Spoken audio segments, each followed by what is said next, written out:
পৃথিবীর প্রতাপশালী বাদশাহ নমরুদ্রে জুতার পিটা খাওয়ায় আল্লাহ মারছে। ইরাকের প্রেসিডেন্ট বুশ জুতার পিটা খাইছে। ফেরাউন মশার কামড় খেয়ে মরছে। বদরের ময়দানে আবু জেহেল ছোট্ট দুইটা বালকের হাতে জবাই হয়ে মরছে। কাজেই জুনুদুল্লাহ, আল্লাহর বাহিনী শক্তিশালী কিছু লাগে না, এমন এমন বাহিনী আছে যা চোখে দেখা যায় না। মশা কার বাহিনী? যত বড় পীর সাহেব কেবলা হোক, মশার কাছে স্যারিন্ডার। র্যাব পুলিশ যা হোক না কেন, মনে করেন চোর র্যাবের ভয়ে 10 কিলোমিটার দূর দিয়ে যায়, ওই ফাঁকে অস্ত্র হাতে র্যাব দাঁড়ানো, মশা এসে কুটুস, ওর কোনো ভয়টাই। আমরা একটা স্লোগান এখন দিব আমরা, পৃথিবীর কাফেরদের কলিজায় যেন আগুন লেগে যায়। আর বাংলাদেশের বড় ফিতনা চলতেছে, কাদিয়ানি ফিতনা, হিজবুত তাওহীদ ফিতনা, হিন্দুদের একটা সংগঠন ইসকন ফিতনা চলতেছে। ইসকন ফিতনাটা সরাসরি ভারতের ফিতনা। এটা এদেশে মুসলমানদের ভিতরে দাঙ্গা সৃষ্টি করতেছে ইসকন। ওই যে গত 8-9 মাস আগে ভারতে চট্টগ্রামে 8-10টা স্কুলে মুসলমান ছাত্রদেরকে পূজার প্রসাদ খাওয়াইছিল হরে কৃষ্ণ হরে রাম বলায়া, এই ইসকন সংগঠনটা। কয়দিকে ওয়াজ করব? এসব ওয়াজ করতে গেলে আমরা ভালো থাকি না, আমরা জঙ্গি হয়ে যাই, মৌলবাদী হয়ে যাই। যত বদনাম হোক, মালিক তোমার পথেই কথা বলে যাব ইনশাআল্লাহ। তাকবীর ধ্বনি একটা জোরে সোরে হবে, রাজি আছেন তো ইনশাআল্লাহ? লিল্লাহ তাকবীর। দিন ইসলাম, দিন ইসলাম, কোরআন সুন্নাহর আলো, ওলামায়ে কেরাম যেখানে, আমরা আছি সেখানে, মসজিদ মাদ্রাসা যেখানে, আমরা আছি সেখানে, বিশ্বের মুসলিম আওয়ামী লীগ বিএনপি আওয়াজ কমে গেল হালকা। আল্লাহ এক বানায় দিক, জোরে বলে না। আমাদের কিছু মত পার্থক্য আছে হয়তো দলীয় ভাবে। আমাদের আল্লাহ কয়জন ভাই? নবী কয়জন? কাবা কয়টা? কেবলা কয়টা?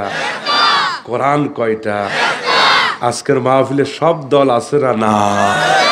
বোঝা গেল বাইরে যত গুতাগুতি দলাদলি ঠেলা ঠেলি, আমরা মূল জায়গায় এক।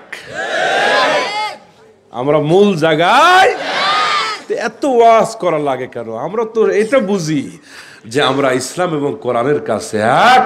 তবে হাতের আঙ্গুল যেমন 5টা আলাদা আলাদা, আলু ভর্তা করতে গেলে এক জায়গায় করা লাগে। আমরা দলীয় পরিচয়ে যত আলাদা আলাদা থাকি না কেন, এদেশে ইসলাম কোরআন নবীর উপরে আঘাত আসলে ওদেরকে আলু ভর্তা করার জন্য এক হয়ে যাব ইনশাআল্লাহ। আল্লাহ আমাদেরকে ঐক্যবদ্ধ থাকার তৌফিক দিক। আগামী 16 তারিখে হুজুর কোথায়? 16 তারিখ মহিলা মাদ্রাসা। একটু লম্বা কথা বলবো ইনশাআল্লাহ। আমি সত্যি অসুস্থ, জ্বর ছিল, 103-4 ডিগ্রিতে জ্বর ছিল। হযরত ফাতিমা রাদিয়াল্লাহু তাআলা আনহা মহিলা কওমি মাদ্রাসা, আমার মা বোনদের জন্য বিশেষভাবে সেখানে আমি আলোচনা করব। আল্লাহ আমাদেরকে তৌফিক দান করেন, আমিন।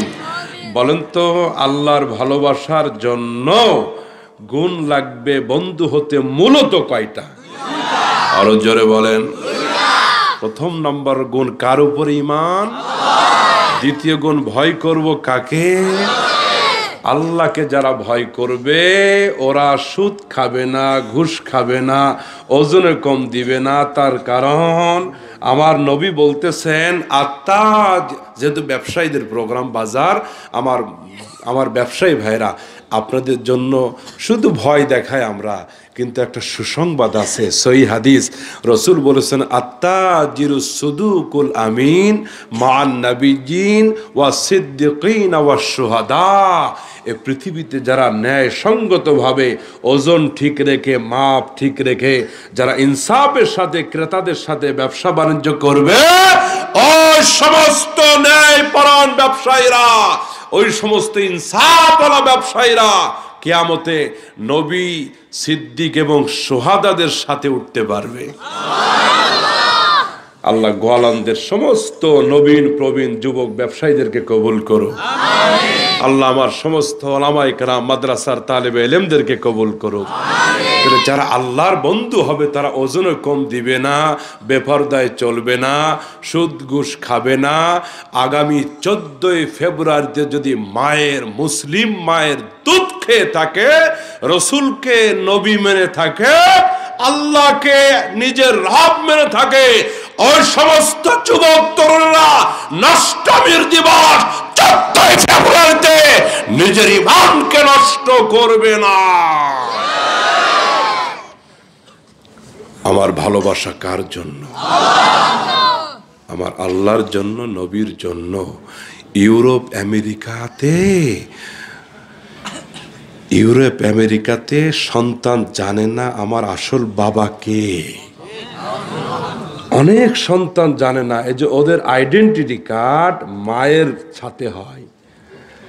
কারণ বহু সন্তান জানে না আমার আসল বাবা, কারণ বিয়ের আগেই তো অ্যাডজাস্ট হতে হতে 4-5টা হয়ে যায়। আমার আসল বাবা আমার মায়ের অফিসের বস, নাকি গাড়ির ড্রাইভার, বাড়ির দারোয়ান, বয়ফ্রেন্ড, কে আসল বাবা এদের পরিচয় নাই। এরপর সন্তান ভূমিষ্ঠ হওয়ার পরে মায়েরা বুকের দুধ সন্তানকে খাওয়ায় না, ফিটনেস নষ্ট হয়ে যাবে তাই। আর মার্কেটিং করতে যাই, কুত্তার বাচ্চাটা কোলে নিয়ে চুমা দিতে দিতে যাই, আর একটা বাস্কেটের ভিতরে পুশ চেয়ারে বাচ্চাটাকে বসায় কাজের বুয়া ঠেলতে ঠেলতে যাই। তাহলে ছোটবেলা থেকে ওই বাচ্চা বাবাকেও ভালো করে চিনে না, মায়ের আদর ভালোবাসা দুধও পায় না। এই জন্য ওদের কপালে ভালোবাসা নামক নিয়ামত নাই। এই জন্য ইউরোপ আমেরিকান কান্ট্রিগুলিতে মানুষগুলি পাগল হয়ে যাচ্ছে, আত্মহত্যা করছে। জিন্দেগির স্বাদ ওদের, কিছু পাগল হচ্ছে, কিছু আত্মহত্যা করছে, কিছু মসজিদে গিয়ে গিয়ে ইমামদের কাছে কালিমা পড়ে মুসলমান হয়ে যাচ্ছে। যে মুসলমানদের ভিতরে কত ভালোবাসা, এরা মাকে ভালোবাসে, এরা বাবাকে ভালোবাসে, এরা আল্লাহকে ভালোবাসে, এরা বন্ধুকে ভালোবাসে। আমার জন্মই তো হয়েছে ভালোবাসার ভিতর দিয়ে। আমার মা বাবার ওই 3 কথা কবুলের ভিতর দিয়ে, একটা মহব্বতের হালাল বন্দরের ভিতর দিয়ে এই পৃথিবীতে এসেছি। আমরা 4 সন্তান নয়, ওদের নষ্ট পবিত্র ভালোবাসা দিবস আমাদের জন্য হতে পারে না। মনে থাকবে যুবকরা? মনে থাকবে? আল্লাহ কবুল করুক।